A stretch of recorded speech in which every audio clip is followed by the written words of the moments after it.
ये थे आली जनाब हज़रत मौलाना इमाम अहमद रज़ा साहब, जो तहफ़्फ़ुज़ औक़ाफ़ कमेटी के कन्वीनर है उमरखेड़ के। इनके बाद मैं बामसैफ के एक काबिल लीडर जनाब विद्वान क्यूटे साहब उमरखेड़ को दावत देता हूं कि वो आएँ और अपने ख्यालात का इजहार फरमाएँ। आली जनाब विद्वान क्यूटे साहब, बामसैफ उमरखेड़।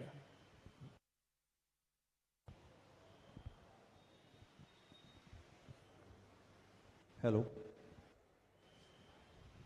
अस्सलामु अलैकुम व रहमतुल्लाह व बरकातहू।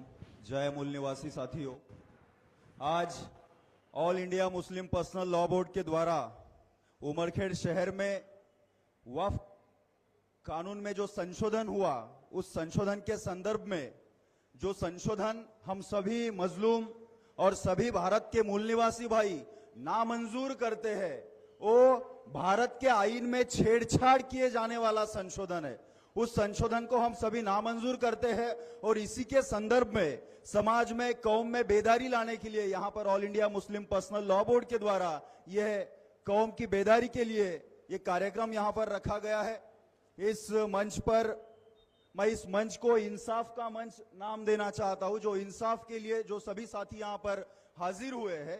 तो इस इंसाफ के मंच पर उपस्थित सभी रिस्पेक्टेड हजरात, हमारे उमरखेड़ और सभी इस परिसर के सभी बुजुर्ग, हमारे साथी, हमारे सभी मुस्लिम भाइयों, साथियों, आज इस कार्यक्रम में जो मुझे आमंत्रित किया गया है, सबसे पहले तो मैं ये कहना चाहता हूं कि वक्फ के संदर्भ में सरकार, मौजूदा सत्ताधारी लोग, जो भारतीय मुसलमानों का कानूनी दीनी हक है उसमें छेड़छाड़ नहीं करनी चाहिए, लेकिन भारत के आईन के साथ छेड़छाड़ की जा रही है। यह वक्फ में जो संशोधन किया गया है, वक्फ की जमीन इसीलिए थी, हजरत मोहम्मद पैगंबर साहब सल्लल्लाहु अलैहि वसल्लम, जो दुनिया में जो इस्लाम कायम हो चुका है, वो इस्लाम दुनिया में इंसाफ कायम करने के लिए आया हुआ है।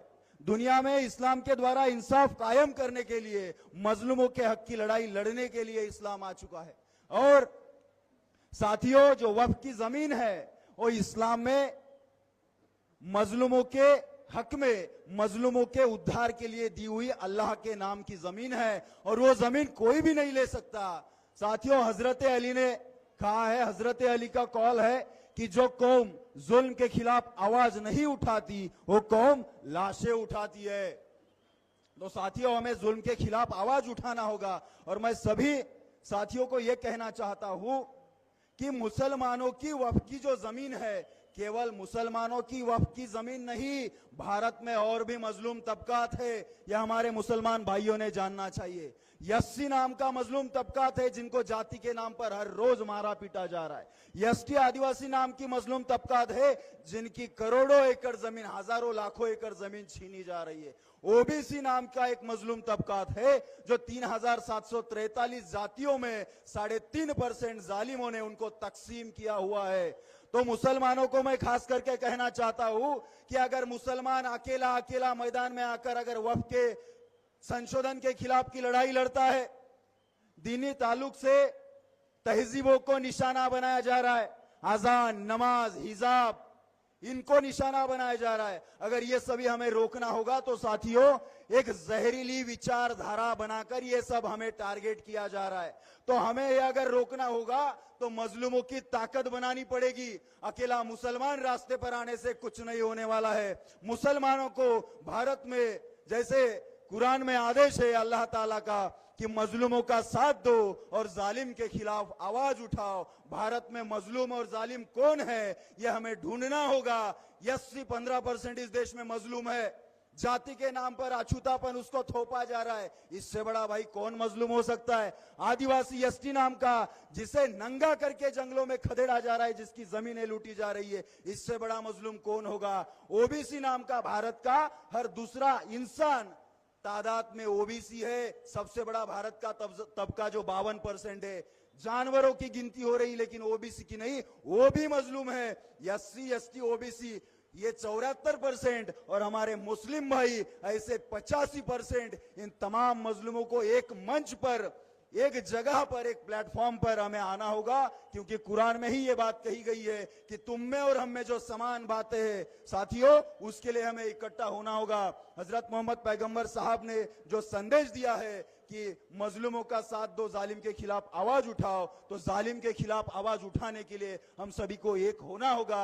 यहाँ पर साथियों all India Muslim personal law board के जरिए से ये बेदारी का कार्यक्रम चल रहा है। मुझे मेरे दिल में याद आ रही है हजरत मौलाना वली रहमानी साहब, जिन्होंने बामसेप के राष्ट्रीय सदर जनाब वामन मेश्राम साहब के साथ में बहुत बार मंच साझा किया जब वे जीवित थे, और बहुत मजलूमों को बेदार करने के लिए, मजलूमों में इत्तेहाद पैदा करने के लिए जो जद्दोजहद की, आज उनकी याद आ रही है मुझे।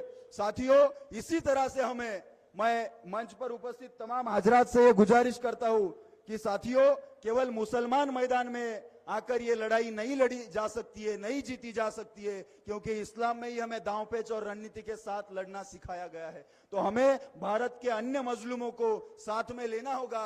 हजरत बिलाल साहब, जिन्हें हजरत मोहम्मद पैगंबर साहब सल्लल्लाहु अलैहि वसल्लम ने एक गुलाम तबके से आते थे, उनको अजान का मौका दिया, मतलब मजलूमों के हक के लिए इंसाफ इस्लाम बना था। इस्लाम में सबसे बड़ा जिहाद अगर कोई है तो दुनिया में इंसाफ कायम करना।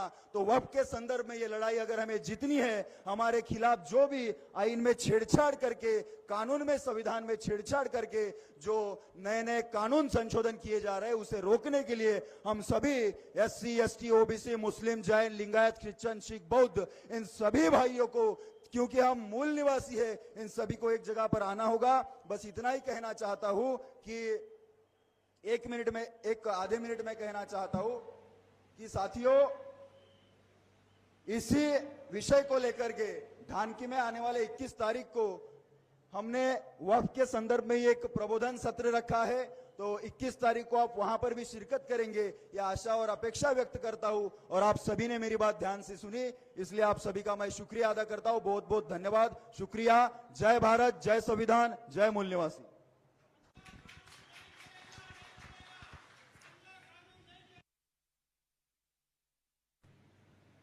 हम सब इस बिल के मुखालिफ है। आवाज लगाइए। जिंदा होने का